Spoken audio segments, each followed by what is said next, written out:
Okay, Assalamualaikum cikgu-cikgu. Hari ini saya akan tunjukkan bagaimana saya memaksimumkan penggunaan OneNote dalam sesi pengajaran saya. Okay, pastikan yang pertama ialah cikgu ada OneNote for Windows 10. Okay, seperti yang sedia maklum, yang dibekalkan dalam Surface adalah OneNote for 2016. Okay, tak ada masalah. Cikgu boleh pergi kepada Microsoft Store. Okey, di Microsoft Store, cikgu boleh tulis di bahagian search, cikgu type OneNote. Okey, dia akan keluar OneNote for Windows 10. Okey, cikgu boleh install. Okey, dengan tekan get and then launch. Okey, dah launch, cikgu boleh buka OneNote cikgu. Okey, di bahagian section ini adalah untuk mata pelajaran atau tajuk lah. Okey, kalau di bahagian page ini dia lebih kepada subtopik. Okey, subtopik. So contoh macam saya dah masukkan semua buku teks saya di dalam ini mengikut bab. Jadi dia agak mudah ya untuk setiap kali pengajaran saya hanya perlu buka OneNote, tak perlu buka banyak-banyak apps. Okey, ini adalah contoh bahan pengajaran yang ada dalam OneNote saya, dan kita boleh tulis di bahagian tepi OneNote ni. Okey, contoh. Okey, cikgu ada bahagian tepi di sebelah buku teks ni. Di bahagian draw ni, cikgu boleh highlight. Okey, cikgu boleh tulis. Okey, tambahan nota untuk murid catat atau tambahan lah yang tak ada dalam buku teks. Okey, macam mana saya masukkan buku teks mengikut bab ya? Kita tak boleh masukkan terus satu buku teks kerana buku teks tu banyak muka surat. Okey, dia ada limit lah untuk setiap page ni. Okey, saya guna I Love PDF, iaitu online apps untuk PDF converter. Cikgu boleh guna mana-mana PDF apps Okey, saya guna I Love PDF ni sebab saya suka dia punya satu, dia free lah. Okey, fungsi dia, dan dia agak mudah. Okey, cikgu dah katalah cikgu dah upload cikgu punya buku teks. Okey, pastikan cikgu tahu dia dalam bab 1 ni dari muka surat berapa hingga muka surat berapa. Contoh, cikgu dia adalah 1 hingga 25, cikgu tekan split PDF. Nanti dia akan masuk dalam download.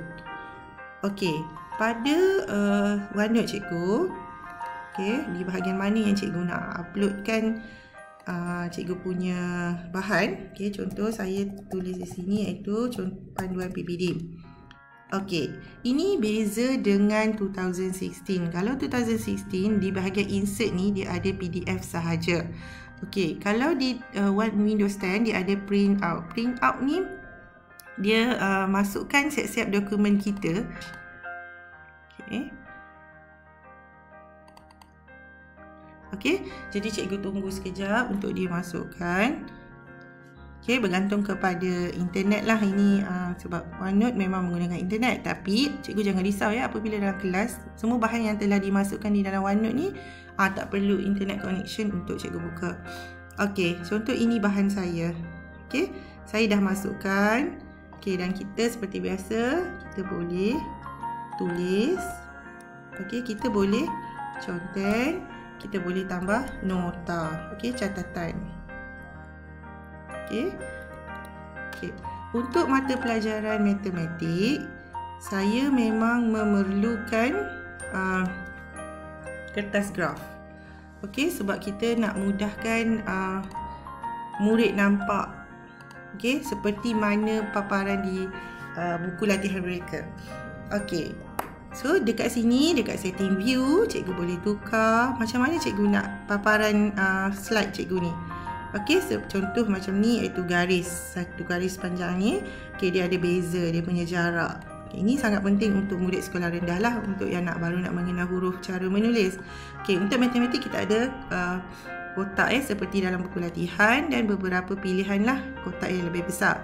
Okey, di online di apps Office 365 ni kita ada fungsi ruler. Okey, kita ada fungsi ruler untuk memudahkan cikgu guna untuk membuat sebarang garisan lah, terutamanya graf. Okey, dan macam mana kalau cikgu nak guna kertas graf? Okey, cikgu boleh siap-siap masukkan kertas graf dalam OneNote cikgu. Okey. So, kertas graf ni kita dalam kelas kita boleh besarkan semaksimum yang mungkin. Okey, supaya murid jelas dan nampak bagaimana kita melabelkan skala pada graf. Okey, contoh. Okey, kita buat part C, X dan Y. Okey. Dan kita boleh tunjuk kepada murid bagaimana kita labelkan skala. Okey. Contoh, kita boleh guna pen yang berbeza warna untuk menarik perhatian mereka. Okey. Dan perkara ini saya rasa sangat mudah ya di dalam kelas bersemuka juga. Kerana saya boleh tunjukkan dalam kelas dengan jelas bagaimana kita nak plot titik pada graf. Okey, dia sangat membantu. Kalau sebelum ni kita guna graph board, okey, kita tak dapat pastikan murid di belakang kelas kita tu nampak dengan jelas. Okey, kalau macam ni memang kita akan nampak dengan jelas. Okey, sekian saja perkongsian saya pada petang ini. Terima kasih, selamat mencuba.